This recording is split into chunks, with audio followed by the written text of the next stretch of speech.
Admiral Cale Draven stood at the bridge of the TCS Ironwill and looked out into the black void that stretched beyond the edge of known space. The Lacuna Expanse was a dead place, a graveyard of burned-out stars where no living species had ever dared to go, and for good reason. Every probe they had ever sent into that darkness had simply vanished without a trace. He had been stationed here for 3 years now, watching nothing, guarding against nothing, and wondering if the Terran Confederation even remembered he existed. 14 star systems belonged to humanity now, spread across 100 light-years of space, and yet they had placed their most decorated admiral at the edge of nowhere, babysitting silence. Draven did not complain. He never did. He had fought in the HFY War when the insectoid swarms had poured across the border and burned 2 colony worlds to ash. And he had fought in the Civil War when Earth and Mars had turned their guns on each other over resources and pride.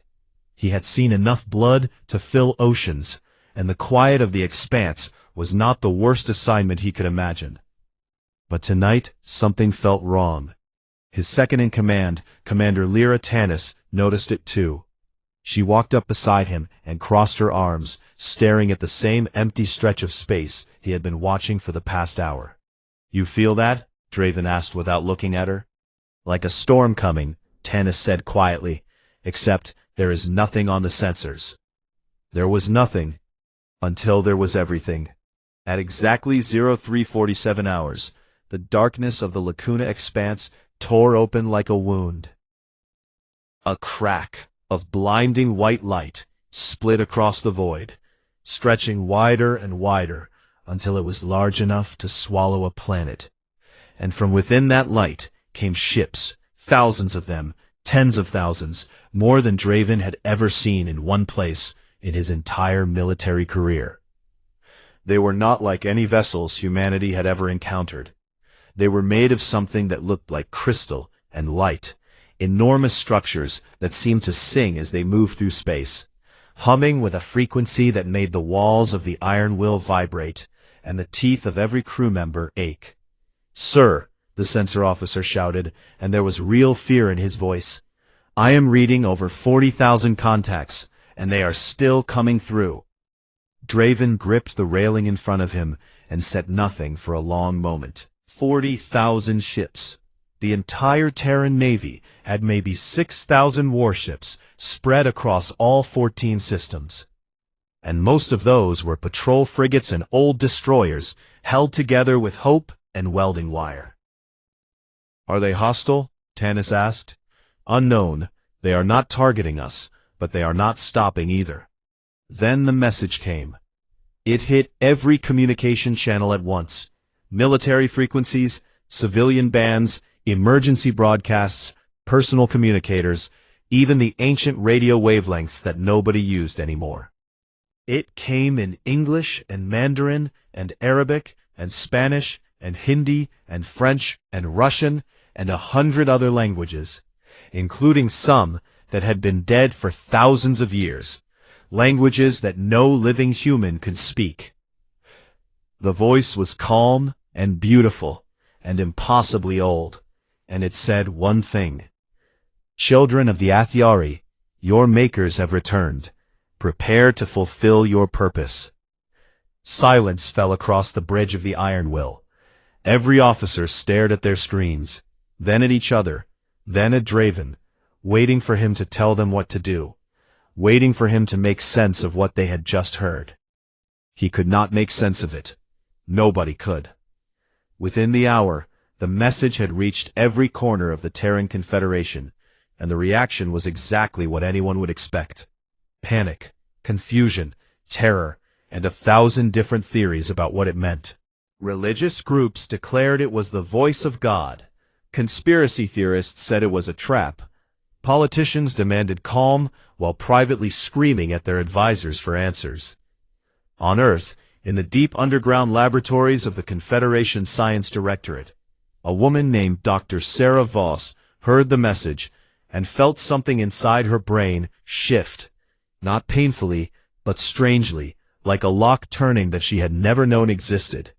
Voss was a xenogeneticist, one of the best in human space. She had spent her career studying alien DNA and comparing it to human biology, looking for the patterns that connected all life in the galaxy. And she had always known that something about human genetics was strange.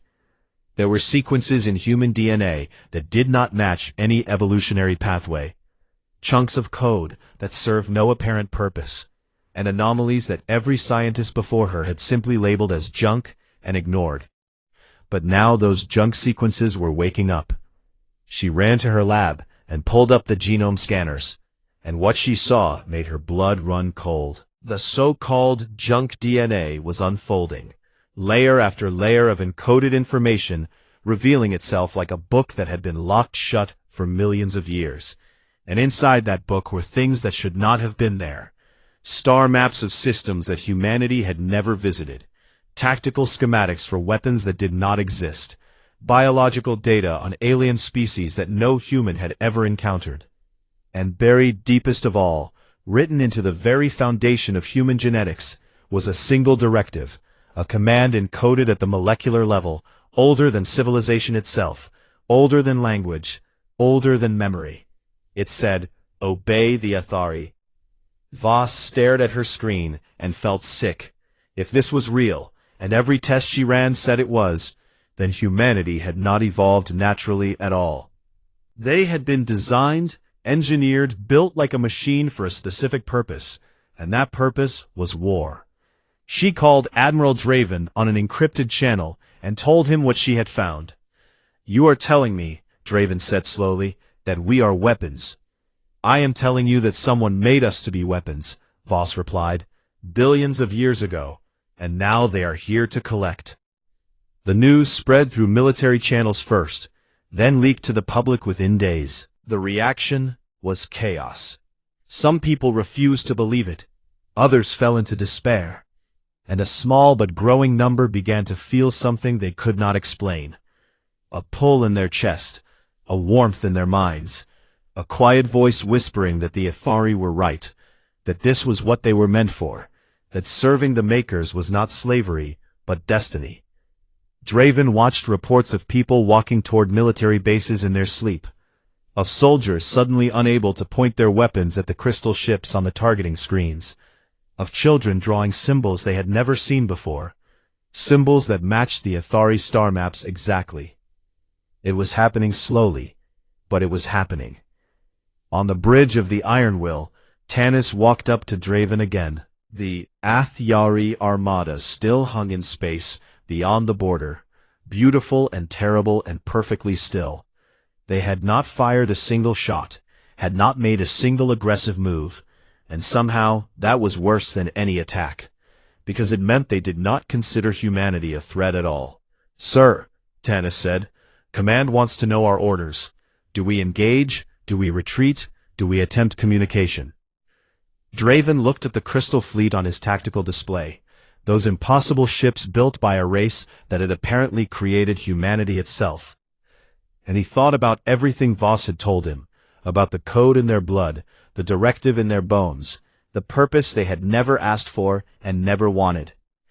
He thought about the 2 wars he had survived, the friends he had buried, the choices humanity had made with its own hands and its own hearts. Ugly choices sometimes, terrible choices, but their choices, made freely by beings who had clawed their way to the stars, without anyone's help or permission. He turned to Tanis, and his jaw was tight and his eyes were hard. "Nobody owns us," he said. "Signal the fleet. Defensive formation."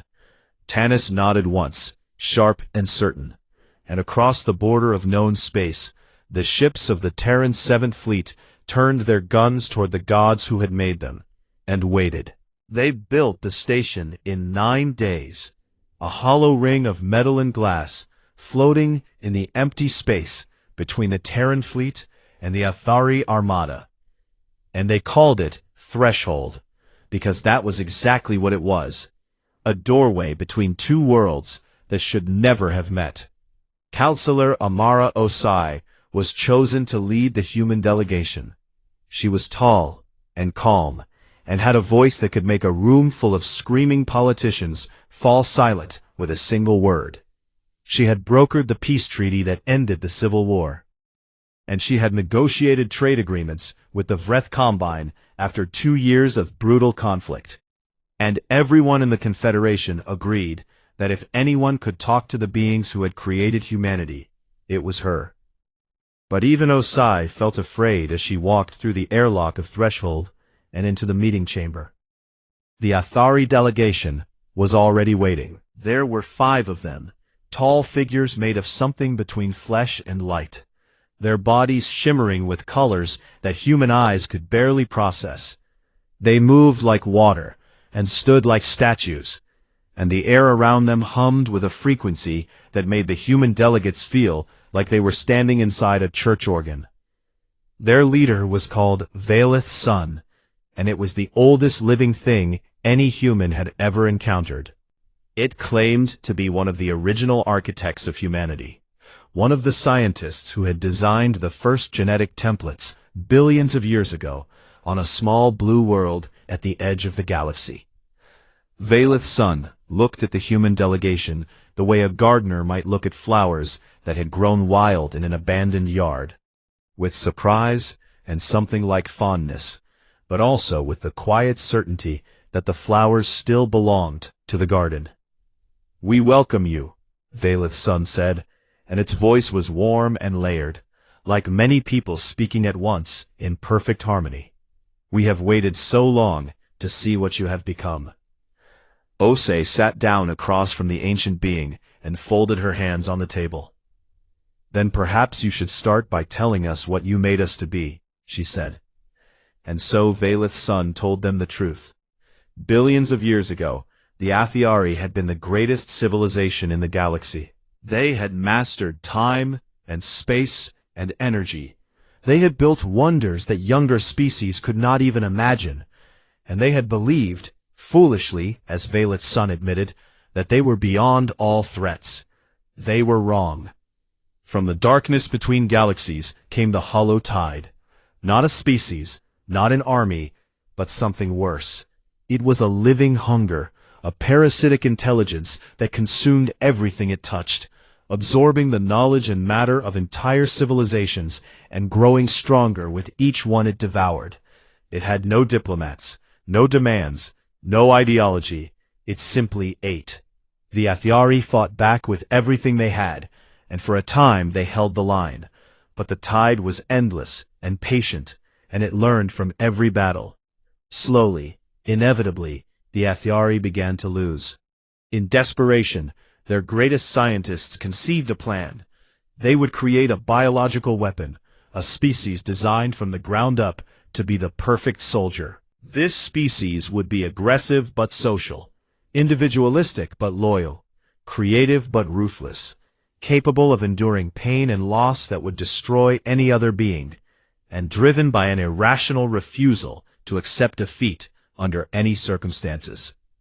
They chose a small, unremarkable planet in a quiet arm of the galaxy, seeded it with engineered genetic material, and set the evolution in motion. The species that would eventually grow there was designed to be activated by a signal when the time came, a living army waiting to be called. But the hollow tide moved faster than expected. The Athiari were forced to flee into a dimensional fold, a crack in the fabric of reality where time moved differently, and they sealed the entrance behind them, hoping to outlast the storm. They left their weapon behind, unfinished and unactivated, growing alone on a world that would come to be called Earth. "You were meant to save us," Valeth's Son said, and there was something in its voice that sounded almost like grief. "Instead, we abandoned you, and for that, we carry shame." The room was silent. The human delegates stared at the Athiari with expressions that ranged from horror to rage to something that looked uncomfortably like wonder. Osei's face showed nothing. She had trained herself long ago to never reveal her thoughts during a negotiation. "And now?" she asked. "Now the hollow tide stirs again," Valeth's son replied. "We emerged from the fold to find that it has not died. It sleeps, but it is waking. And when it wakes, it will resume its consumption of all living things in this galaxy and beyond." "So you want us to fight it for you?" "We want you to fulfill the purpose for which you were created. Yes." The word hung in the air like smoke. Purpose. It was a word that could mean salvation or slavery, depending on who was speaking it. Valeth's son outlined the bargain. Humanity would serve as the military vanguard against the hollow tide, the front line of a galactic defense. In return, the Athiari would share their technology, grant humans access to immortality treatments that could extend life by thousands of years, and guarantee humanity a permanent seat at what it called the Council of Elders, the governing body of all advanced civilizations. It was, on paper, an extraordinary offer. Osei listened to every word, asked careful questions about timelines and logistics and command structures, and then she leaned forward and asked the one question that mattered more than all the others combined. "And if we refuse?" Valeth's son paused. It was not a dramatic pause or a threatening one. It was the pause of a being that genuinely did not understand the question. Like a parent being asked by a child if the sun might choose not to rise tomorrow. "You cannot refuse," Valeth's son said gently. "The directive is in your blood. It is part of what you are. In time, it will fully activate, and you will understand that this is not a choice, but a homecoming. We do not wish to force you. We wish to welcome you." Back on the Iron Will, Dr. Sarah Voss was not sleeping. She had not slept in 4 days, because the data on her screens kept getting worse. The obedience directive encoded in human DNA was not dormant anymore. The Athari signal had triggered it, and it was spreading through the population like a slow fire. Roughly 6% of humanity was already affected, and that number was climbing every day. The affected people were not mindless or controlled. That was what made it so terrifying. They simply felt a deep and genuine desire to serve the Athiari, a warmth in their hearts when they thought about the Makers, a sense of belonging and purpose that they described as the most beautiful feeling they had ever experienced. They were not being forced. They were being seduced, and they did not even know it. Voss had mapped the progression. The directive targeted the parts of the brain responsible for loyalty, devotion, and group identity. The same neural pathways that made humans love their families, their nations, their gods. It was hijacking the most powerful emotions in the human experience and redirecting them toward the Athiari. And the worst part was that Voss could feel it too.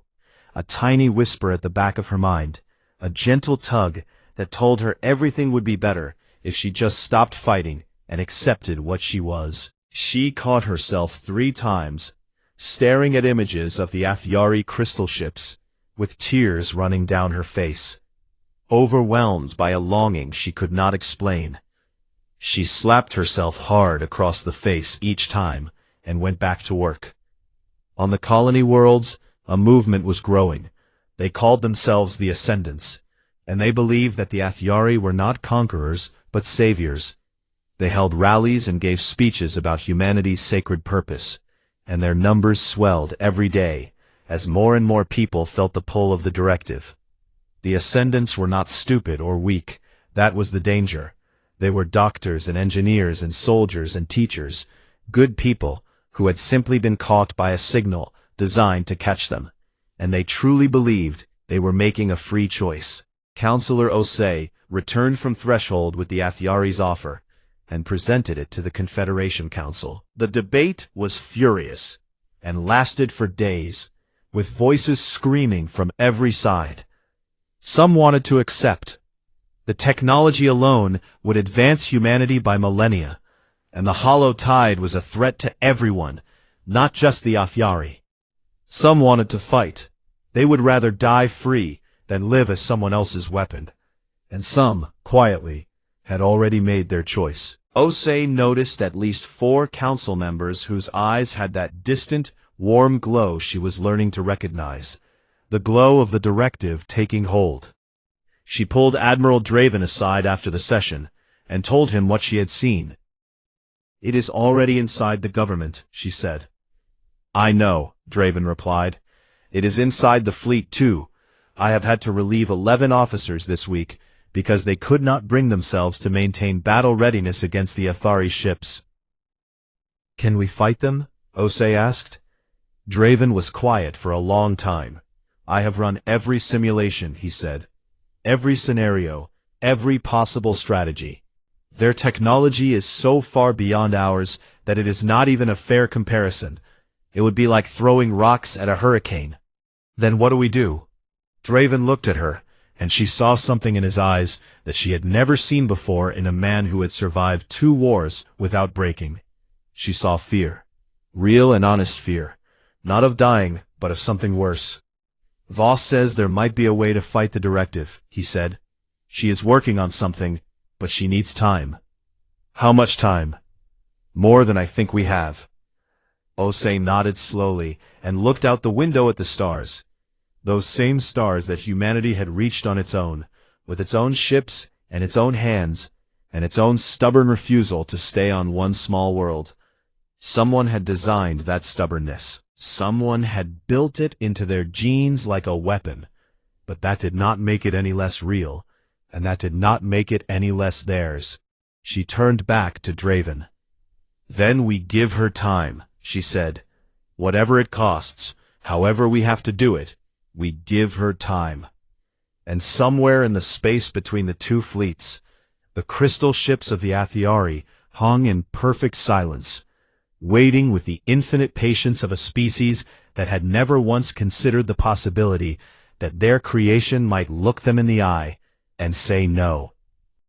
The Confederation was breaking apart, and Dr. Sarah Voss could see it happening in the numbers on her screen, before the politicians saw it in the streets.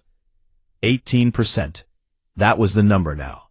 18% of all humans across 14 star systems were under the influence of the Athari obedience directive, and the number climbed a little higher every single day. The signal was patient, working its way through neural pathways with the slow certainty of water wearing down stone, and there was nothing anyone could do to stop it from spreading. Voss had locked herself in the deepest laboratory of the Confederation Science Directorate on Earth, surrounded by gene sequencing machines and holographic DNA models that floated in the air like glowing ghosts. She had not left the lab in 11 days, and her assistants brought her food that she mostly forgot to eat, and coffee that she drank until her hands shook. She called her project Severance, because that was exactly what she intended to do: sever the chain that the Athari had written into human blood. The problem was staggering in its complexity. The Athari had not simply added the obedience directive to human DNA like a footnote at the bottom of a page. They had woven it into the very structure of what made humans special. The same genetic sequences that encoded loyalty also encoded the directive. The same pathways that gave humans their incredible endurance and willpower also carried the trigger for obedience.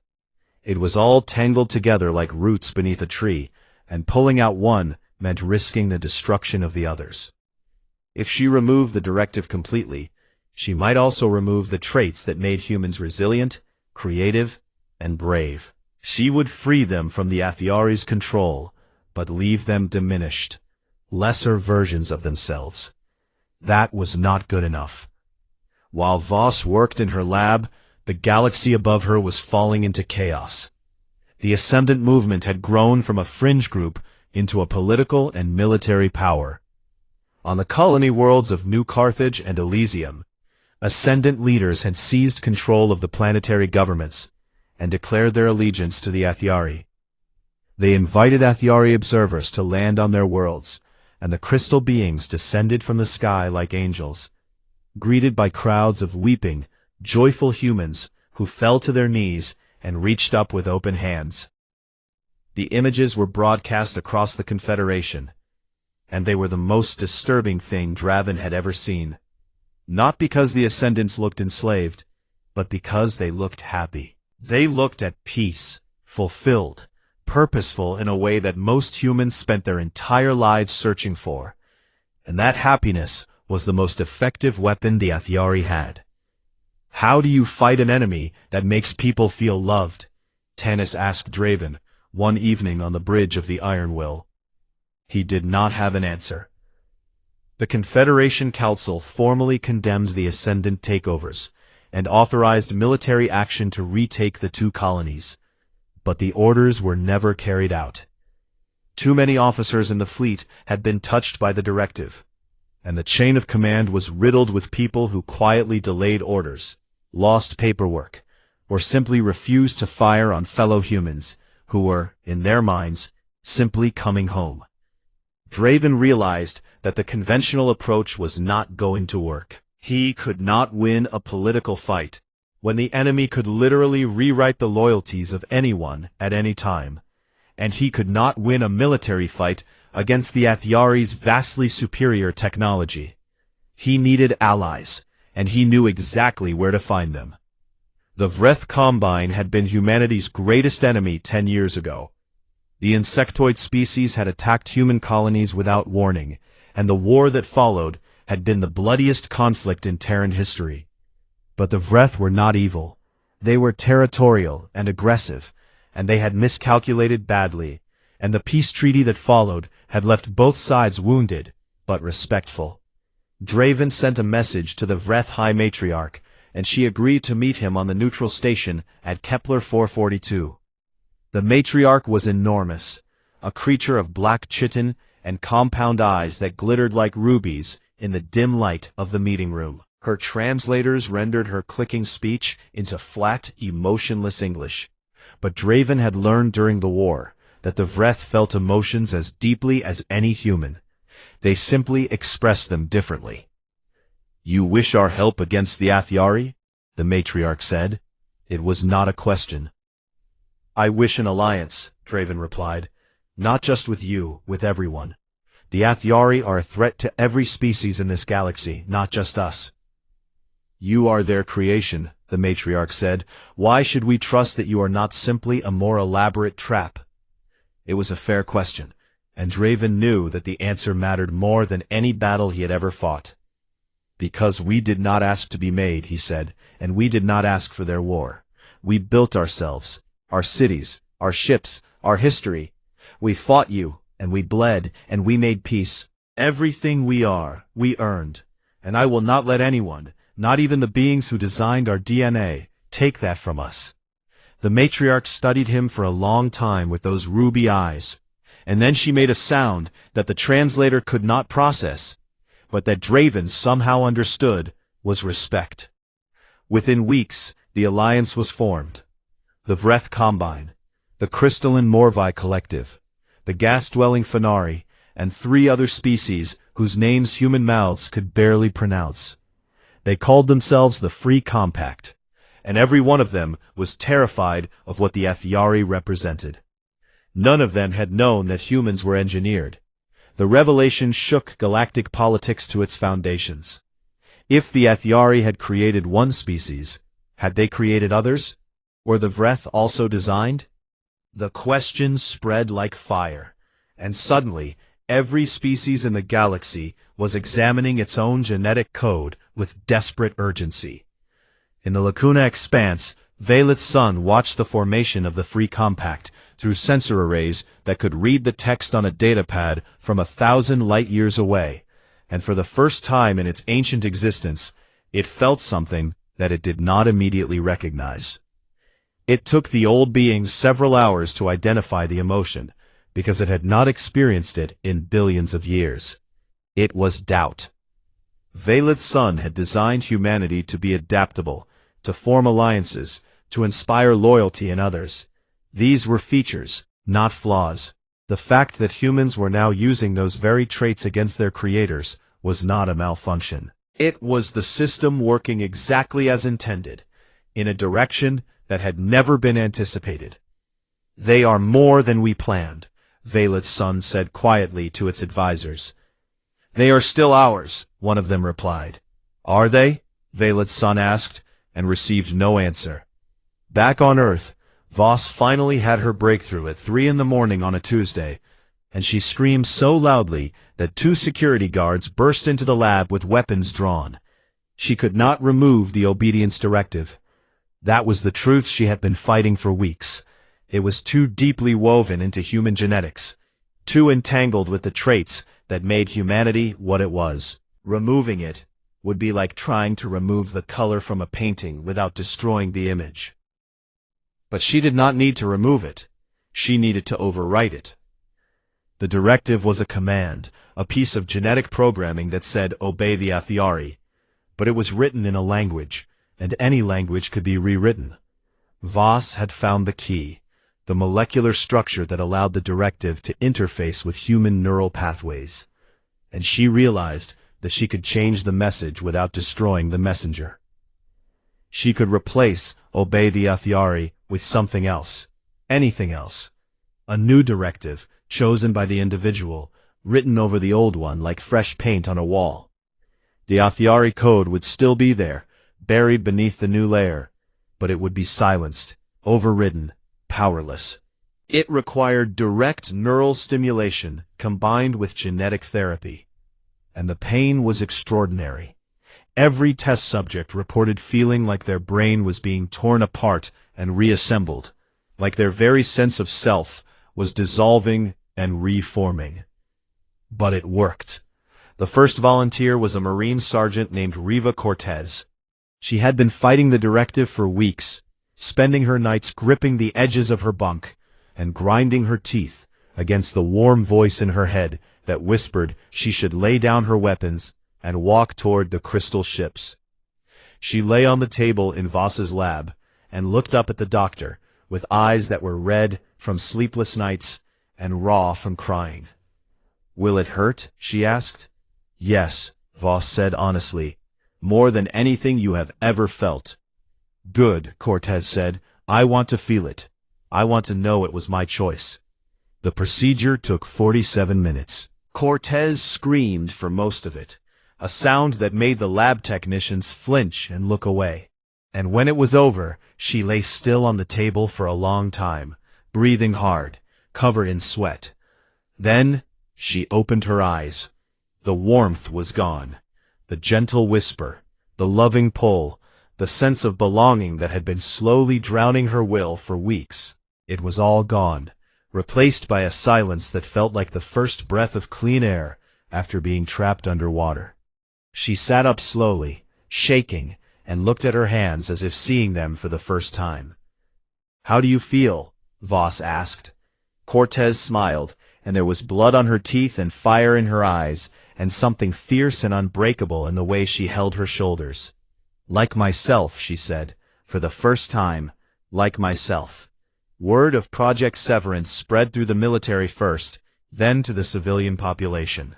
Volunteers lined up by the thousands, and Voss trained teams of doctors to perform the procedure across every loyal Confederation world. Not everyone survived it. The success rate was 91%, which meant that 9 out of every 100 people who lay down on the table did not get back up. They knew the risk, and they chose it anyway because the alternative was worse. The severed, as they came to call themselves, emerged from the procedure changed, not diminished, but sharpened, like blades that had been through the forge. They still carried the Athari enhancements, the strength and endurance and resilience, but the leash was gone, and in its place was a fury that burned cold and steady. They were free, and they would never be chained again. Valeth's sun stood in the command chamber of its flagship, and made the decision it had hoped it would never have to make. The ancient being had watched for weeks as humanity resisted, as the severance procedure spread across the Confederation like wildfire, as the Free Compact Alliance grew stronger, and as the obedience directive, the masterwork of Athiari genetic engineering, was overwritten one human at a time. Valeth's son had designed that directive with love. It had not been meant as a chain, but as a gift, a sense of belonging and purpose that would guide humanity toward its destiny without pain or confusion. Watching the humans tear it out of themselves with screaming agony and bloody teeth was like watching children stab themselves to spite a parent. But sentiment could not change the mathematics of extinction. The hollow tide was waking. The deep space sensors showed it stirring in the void between galaxies, a darkness that consumed light itself. And when it arrived, there would be no negotiation, no diplomacy, no second chances. There would only be survival or annihilation. The Athiari needed their army, and they needed it now. "Authorize the activation," Valek's son said, and its voice carried no anger, only sorrow. The Athiari called it the homecoming signal, a full-spectrum genetic broadcast designed to trigger every obedience directive in every human simultaneously. It was the final key, the master switch, the command that would bring all of humanity home to its creators in a single moment of overwhelming love and surrender. The signal launched from 10,000 crystal ships at once, a wave of energy that moved at the speed of light and could not be blocked or jammed or avoided. It washed over the Terran fleet like a tide, passed through hull plating and shielding as if they did not exist, and sank into the brain of every human being within range. And for 11 terrible minutes, it seemed like the Athiari had won. Across the Confederation, the effect was immediate and devastating. On military vessels, crew members dropped to their knees mid-task, their eyes wide and streaming with tears of joy. Weapons systems powered down as gunners released their controls with trembling hands. Navigation officers locked their courses toward the Athiari fleet without being ordered to, drawn like moths to a flame. On colony worlds, entire populations stopped what they were doing and turned their faces toward the sky, toward the direction of the expanse. Mothers set down their children. Doctors stepped away from operating tables. Engineers abandoned reactors, all of them pulled by the most powerful feeling they had ever experienced, a love so deep and total that it drowned everything else. On the bridge of the Iron Will, Admiral Draven felt it hit him like a wall of warm water. The signal wrapped around his mind and squeezed, and for one horrifying moment he wanted nothing more than to surrender, to lay down his command, to walk out of the airlock and float toward the crystal ships with his arms open and his heart singing. The procedure had overwritten his directive weeks ago, and the activation could not fully take hold. But it could still push, still whisper, still pull at the edges of his mind with fingers made of love and warmth and belonging. He spat blood onto the deck and grabbed the communications console. "All severed personnel," he snarled into the fleet-wide channel. "This is Admiral Draven. The signal is a weapon. Fight it. Focus on the pain. Focus on anything real. Do not let them take you." Across the fleet, the severed responded. They were a minority, maybe 30% of the remaining loyal forces, but they were the ones who had already looked the directive in the eye and torn it out of themselves with their bare hands, and they were not going to kneel now. They fought, not with weapons, but with will, holding down affected crew members who tried to walk out of airlocks, manually overriding navigation systems that had been locked onto courses toward the Athiari, physically restraining friends and comrades who screamed and wept and begged to be released so they could go home to the Makers. It was the worst kind of battle, a fight against people they loved, people who did not want to be saved. On Earth, Dr. Voss was in her lab when the signal hit, and she watched her entire staff collapse around her with expressions of bliss on their faces. She was severed too, one of the first, and she stood alone in the middle of the room while her colleagues wept on the floor and whispered the name of Valeth's son like a prayer. She ran to her console and pulled up the data. The activation signal was operating on a specific frequency, resonating with the obedience directive at the genetic level, and it was overwhelmingly powerful. No jammer could block it, because it was not a radio wave or an energy pulse. It was a biological key designed to unlock a biological lock, and the only defense was severance. But severance took 47 minutes per person, and there were billions of affected humans across 14 star systems. There was no time to sever everyone. She needed something else, something faster, something that could break the signal's hold on every human at once. And then she had an idea. An insane, desperate, beautiful idea. The activation worked by hijacking human emotion. It used the brain's capacity for love and loyalty and belonging to create an overwhelming pull toward the HFY. It was the most sophisticated piece of genetic engineering Voss had ever seen, and it had one weakness that its creators had never anticipated. Humans did not have just one source of love. The HFY had designed the directive to override all other emotional bonds, but they had underestimated the sheer depth and complexity of human feeling. They had built a species that could love with terrible, irrational, all-consuming power. Love for family, for friends, for home, for freedom, for the stranger who shared a meal, for the enemy who earned respect, for the idea of a future that had not yet been born. The activation signal was one voice, loud, beautiful, perfect, but Voss could drown it in a chorus. She built a counter-broadcast in minutes, working faster than she had ever worked in her life. It was not a signal in the traditional sense. It was a raw, unfiltered data stream of human memory, pulled from every database she could access. Images of children being born, of soldiers carrying wounded comrades out of fire, of old couples holding hands, of humans planting flags on alien worlds, of funerals and weddings and first steps and last words. Music, every kind of music, from ancient drums to modern symphonies, art, cave paintings and spacecraft blueprints, and everything in between. Voices.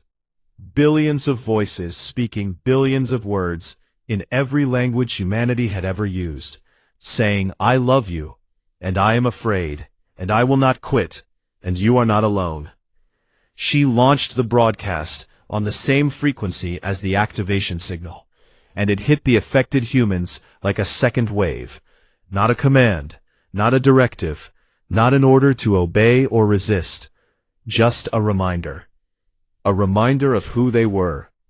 A reminder of everything they had built and lost and mourned and celebrated and created with their own hands, on their own terms.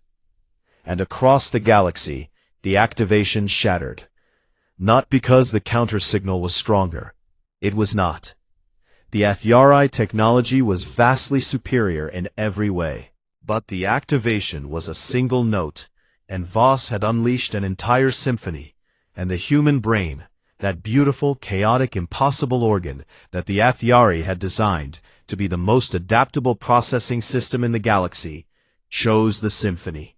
People woke up on the floors of their ships and their homes and their workplaces, gasping and confused and furious.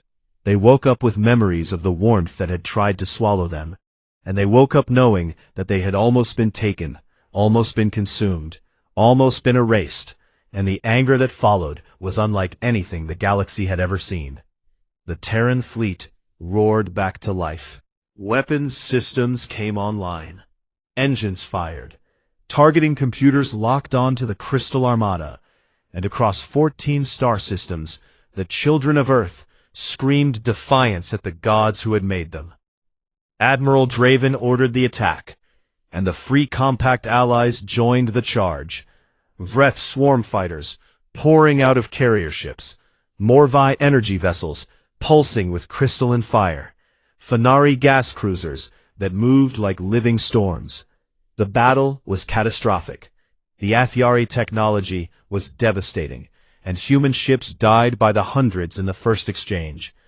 But human tactics were savage and unpredictable, and brilliant in ways that no simulation could replicate. Draven split his fleet into 1,000 independent wolf packs that struck and vanished and struck again, never giving the HFY a clean target, never fighting the battle the enemy expected.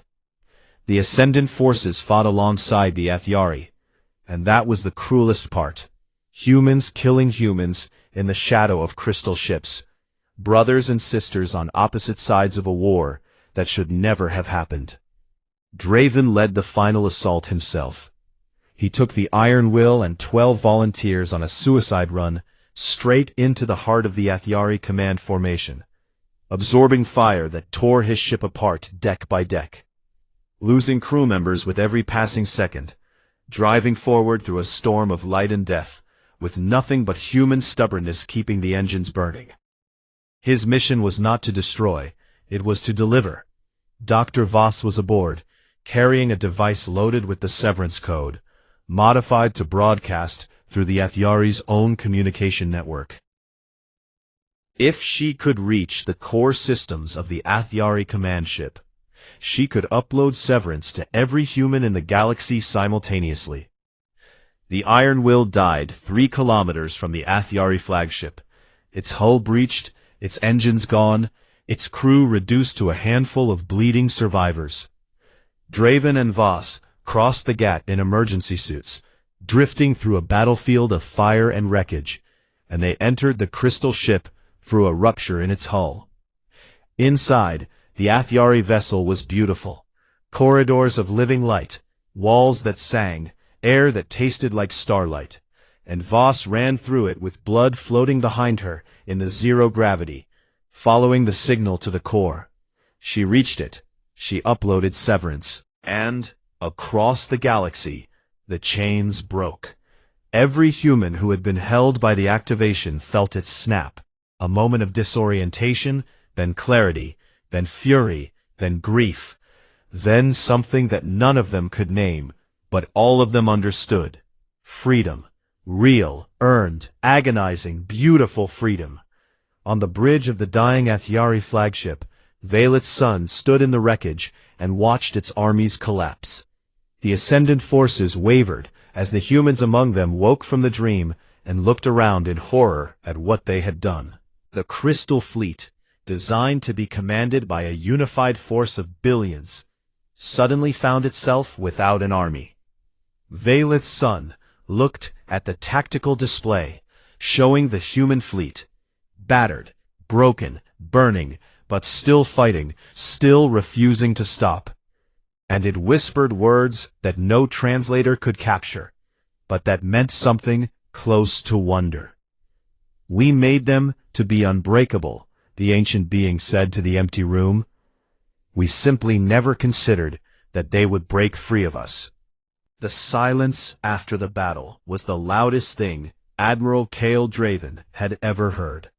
He floated in the wreckage of the HFY command ship, his emergency suit torn in 3 places and patched with sealant tape, his left arm broken, his ribs cracked, blood drying on his face in the zero gravity like dark red paint.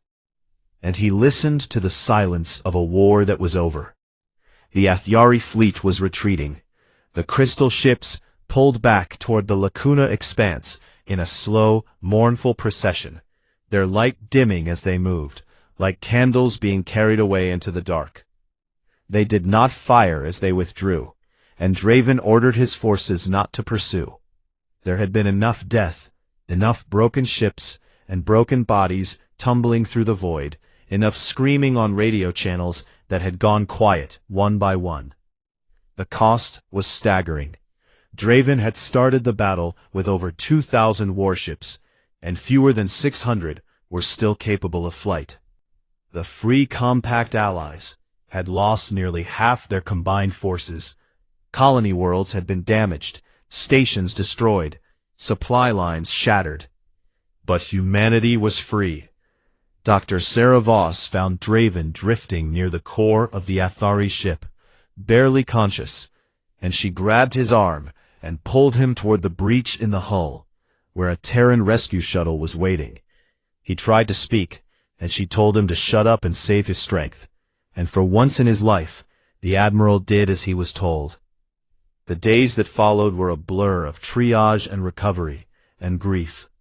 The former ascendants, millions of people who had been under the influence of the directive when they fought against their own species, woke to find themselves carrying memories of things they had done willingly, but would never have chosen freely. Some of them had fired on Confederation ships. Some had helped the Athyari establish control over colony worlds. Some had turned in friends and family members who resisted the call. The guilt was crushing, and the Confederation faced a choice that would define what kind of civilization it wanted to be: punishment or forgiveness. Counselor Amara Osei stood before the Confederation Council and argued for mercy. The Ascendants had not been traitors, she said. They had been victims of a weapon designed by beings who had spent billions of years perfecting the art of controlling other minds. Blaming them for succumbing to the directive would be like blaming a person for bleeding when they were cut. They were used, Osei said, her voice steady and clear, and carrying the weight of absolute conviction. They were used by beings who treated their love and their loyalty as resources to be exploited. And if we punish them for being human, then the Athyari have won something far worse than any battle. The council voted, the Ascendants were pardoned, offered severance treatments, and welcomed back into the Confederation. It was not easy, and the healing would take years, but it was the right choice, and everyone knew it. 3 weeks after the battle, Valeth's son sent a message requesting a final meeting with the Terran delegation. There was no threat in the request, no demand, no bargaining, just a quiet ask from an ancient being who had something left to say. Osei agreed to meet, over the objections of half the military command. Draven insisted on accompanying her with a security detail, his arms still in a sling, and his face still marked with healing cuts from the battle.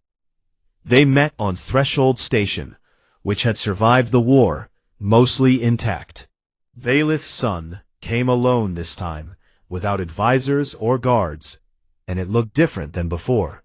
Diminished somehow, its light less bright, its movement slower, as if the defeat had aged it in ways that billions of years in a dimensional fold had not. They sat across from each other, in the same room where the first negotiations had taken place, and for a long moment neither side spoke. Then Valeth's son did something that Osei had not expected, something that Draven had not imagined possible, something that no Athyari had ever done before, a species it considered lesser in all the long history of its civilization. It apologized. "I am sorry," Valeth's son said, and its voice was quiet and stripped of the harmonic layers that had made it sound so powerful before.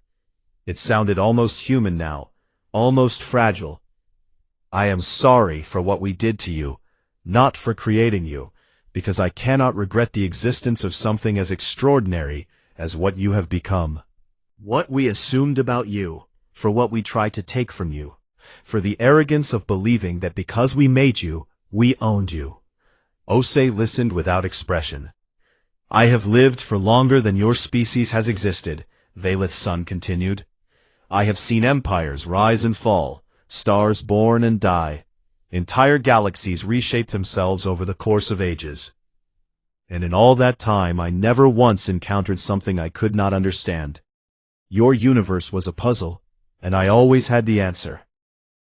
The ancient being paused, and when it spoke again, there was wonder in its voice.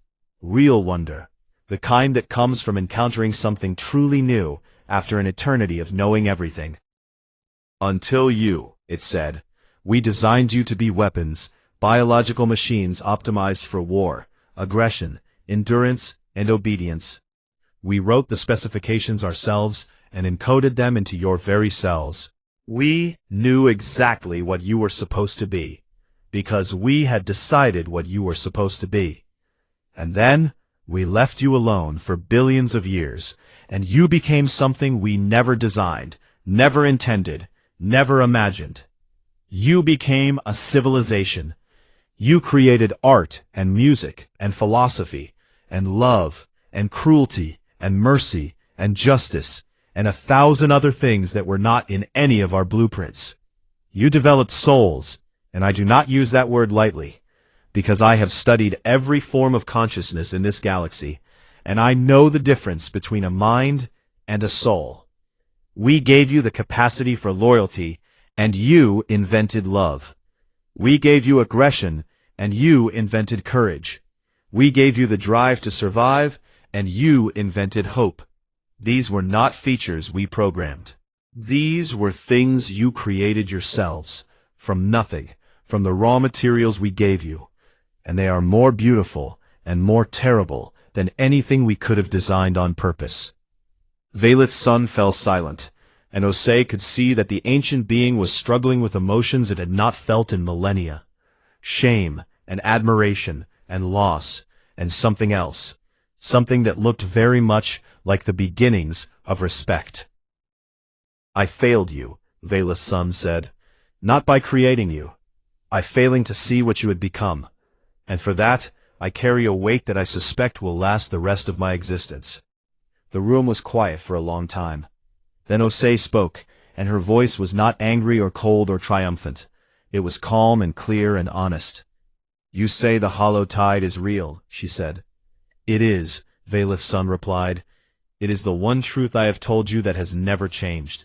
The tide is waking, and when it comes, it will consume everything.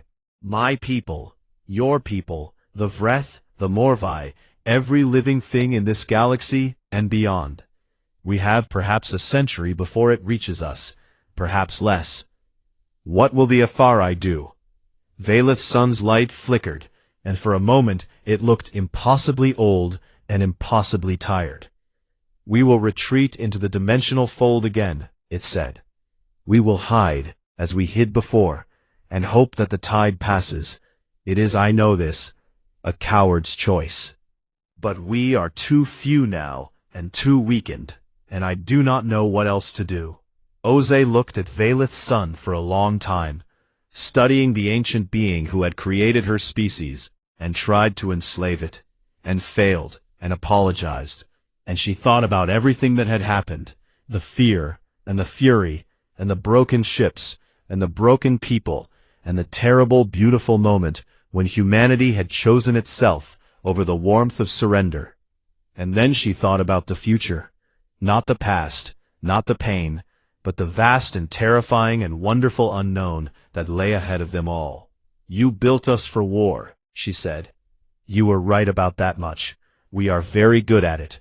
But you do not get to own us. You do not get to command us. You do not get to treat us as tools that you can pick up and put down whenever it is convenient. She leaned forward. But if the hollow tide is coming, then we will fight it. Not because you made us to, not because it is written in our DNA, not because we owe you anything, but because we choose to, because that is what we do. We see the darkness and we walk toward it with our fists up and our teeth bared, and we have been doing that since before we knew you existed. She let that hang in the air, and then she said the words that would change the future of the galaxy. And if you want to survive, you will fight beside us, not above us, not behind us, beside us, as equals, as allies, as partners. You will share what you know, and you will learn what we know, and we will face this thing together. Or you will hide in your fold and pray that the tide does not find you. That is the only offer you will receive from us. Take it or leave it. Valeth's son stared at the human woman sitting across the table. This small, fragile, impossibly brave creature, whose entire species was younger than the furniture in Valeth's son's quarters. And it felt something blooming in its ancient chest that it could not name. If it had asked a human, they would have told it the word was hope. We accept, Valeth's son said. The Terran Confederation was dissolved 6 months later, not destroyed, but transformed, expanded, reborn as the Stellar Compact, a union of humans and Vreth and Morvi and Fenari and a dozen other species, with the Athiari as reluctant but genuine equals at the table.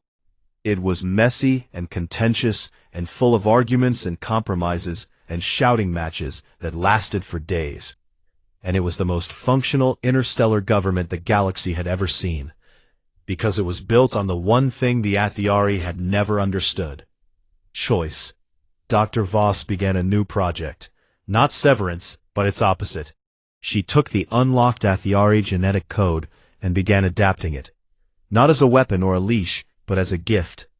The enhancements that the Athiari had built into human DNA, the resilience, the adaptability, the endurance, could be modified and shared with other species, freely and without conditions.